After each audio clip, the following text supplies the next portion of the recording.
So starting the test drive in this F-150 Platinum, I really like the 10 speeds in these. I just feel like the shifts are very smooth, very articulate, if that makes sense. And you kind of know what you're gonna get as you drive the truck. It's not like it's always learning something and there's confusion in the transmission. So I really like how the V6 is paired with this 10 speed. I feel like a lot of that just comes with Ford basically being in this space longer than any other truck maker. So I think about the Silverado, basically didn't have the 10 speed till later. Toyota didn't get the 10 speed until later. And you know, it's just it's a really good transmission paired with this EcoBoost specifically. And I think it's because they just make so many. When you have this 3.5 EcoBoost like you do from Ford, when you sell this many trucks, you've got to make sure your stuff is good to go.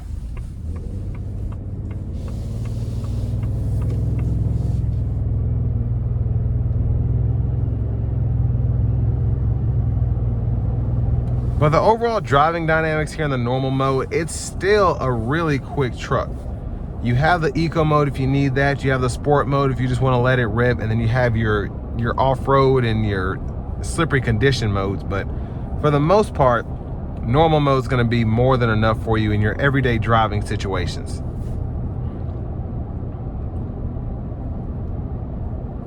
But the Platinum here, it's very plush. I prefer the Sierra Denali Ultimate over the Platinum. Obviously, it's 15 grand more. It's a bit more special. You can get the King Wrench in the F-150 as well, and that's kind of more of a fair comparison. But this Platinum is going to be a direct comparison to your Denalis, to your LTZs in the Silverado, even your High Countries in the Silverado, honestly.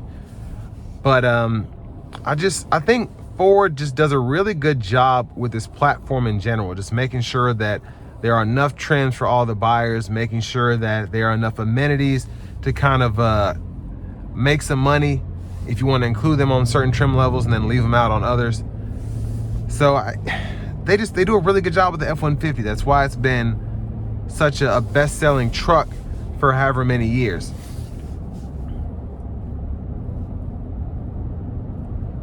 And it's just one of those trucks you get behind the wheel and you're like, I plan on this lasting a long time. I don't plan on having catastrophic failure like the 6.2. I don't plan on having to replace the transmission like some of the older Rams. So, I mean, everyone's kind of trying to keep up. I think GM's finally catching on with that 6.2 being kind of a nightmare. But for the most part, these are solid pickup trucks.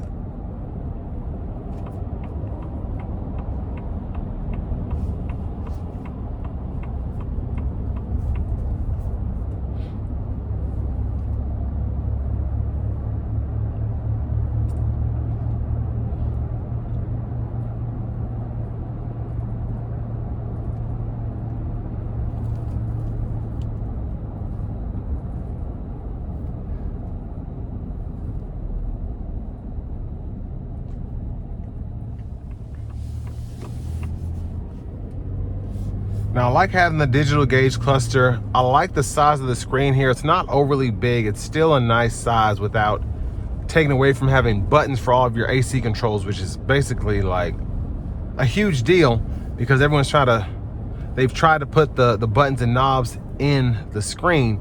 And this is one of those trucks that you don't really want that, especially if you're not looking at an F-150 Lightning. You like your buttons, you like your knobs, you like being able to touch things and it not glitch up. And that's what you get here with this system. Having the Pro Power on board is great. Being able to plug in printers and charge your computers and iPads and all of that if you work out of your vehicle.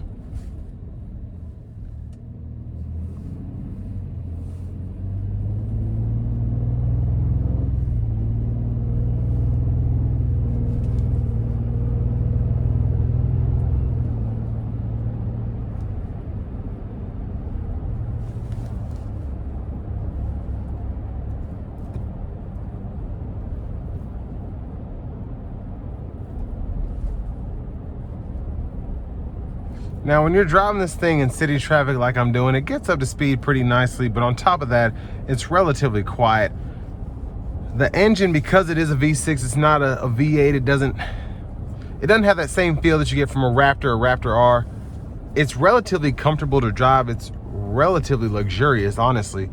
And you know, that's what you want out of the Platinum trim level specifically, but you basically get that across the board by default, having this EcoBoost V6 that is plenty powerful, but especially if you want it to be quiet, it can do that for you.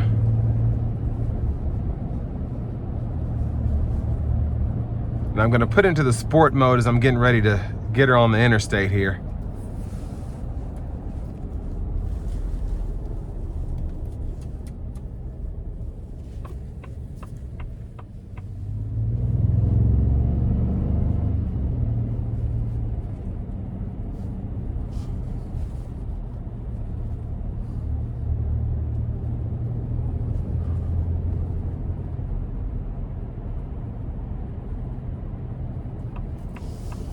I think I might actually be able to give myself a nice pull here, which is crazy during rush hour, but here we go.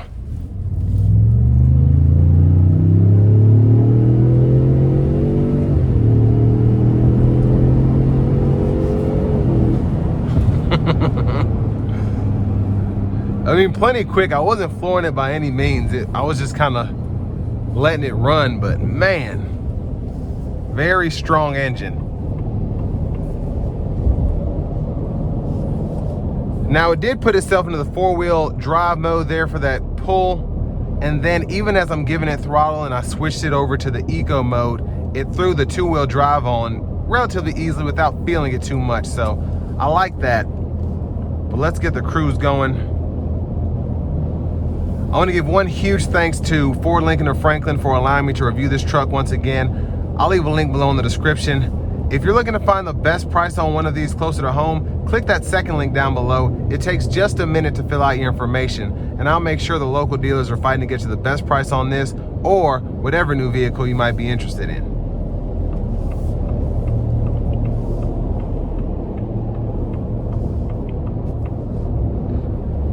For 85 grand, you get a really nice pickup truck. Very nice. I love how this one is configured, decked out with a couple options. But the Platinum trim just gives you pretty much everything anyway. You have the heated, cooled seats, the massage seats. This one has the Pro Power on board included, but tons of amenities here and tons of tech. And for the almost 85 grand sticker price, even though it's pretty capable, you still want to have quite a bit when it comes to features, and Ford does give you that here. I mean, it's plenty of truck, plenty of power, plenty of capability. Again, that's why it's been the best-selling truck for however long, and it's still got it. Let me just say that. So this will bring me to the end of my review of this 2026 Ford F-150 in the Platinum trim level.